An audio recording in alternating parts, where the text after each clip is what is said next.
Leichter Panzerspähwagen, is a series of light four-wheel transmission armored vehicles developed and produced by Nazi Germany from 1935 to 1944.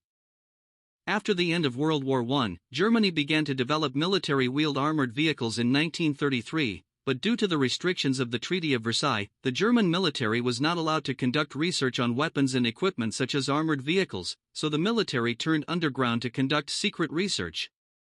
The first was the KFZ-13, which was based on the PKW Adler Standard 6 chassis, but despite its all-wheel drive architecture, the KFZ-13 was not as capable of off-road performance as it was defense-ready. Later, the German military learned from its development experience and began to develop light-wheeled armored vehicles such as the SD, KFZ.221. Summing up the problems of the KFZ.13, the German military in 1935 put forward a request for an all-terrain reconnaissance vehicle with four-wheel drive, independent suspension, powered by a V8 3.5L Horch engine mounted in the rear of the hull.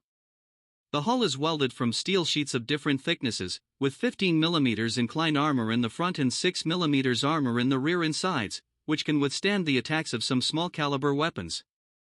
The driver's seat is located in front of the right side of the hull, and the external situation is observed through a shielded viewing window, with the commander and gunner/radio operator in the center of the hull. Viewed from above, the entire body is diamond-shaped, with pointer ends and wider middle. The main armament is an MG-34 machine gun in the turret, with open steel plates for limited protection, and a reserve of 1,100 rounds. Officially known as the Leichter Panzerspähwagen SD KFZ.221, the chassis was built by the Hot Company, Auto Union, in Zwickau, and the vehicle was built in F. Kraftfahrzeug. Shisho plant.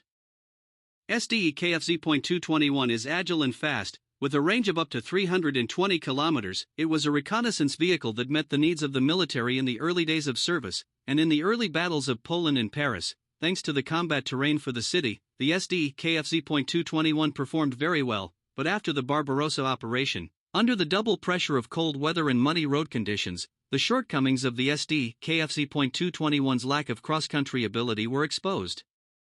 In addition, although the SD KFZ.221 could be replaced with a Type 39 anti-tank rifle or a Type 41 28mm anti-tank gun to enhance firepower, the shortcomings of the SD KFZ.221 became more serious as the war progressed, and it was gradually replaced by newer vehicles, and these old SD KFZ.221 were used as patrol cars or communication vehicles in the occupied countries.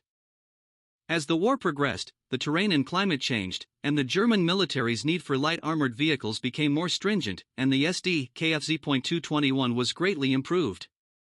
First of all, the body shell and internal structure were rearranged, and in order to obtain better off-road performance and more powerful weapons with firepower, the entire chassis was also redesigned, and this model was finally named SD KFZ.222. The new cars were produced by Weserhut, Shisho, MNH, Bussing NAG and Horch, and from 1936 to 1943, production exceeded 1,800 units.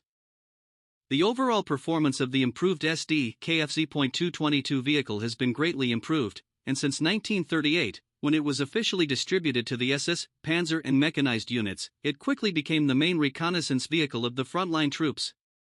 However, as the enemy invested more advanced artillery and guns, the problem of relatively weak armor of the SD KFZ.222 became more and more serious, and it was gradually replaced by the SD KFZ.250 half-track reconnaissance vehicle.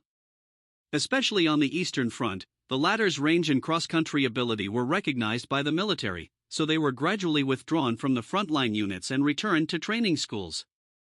About 40 to 60 SD KFZ.221/222/223 were converted and sold to China in 1936 to 1939.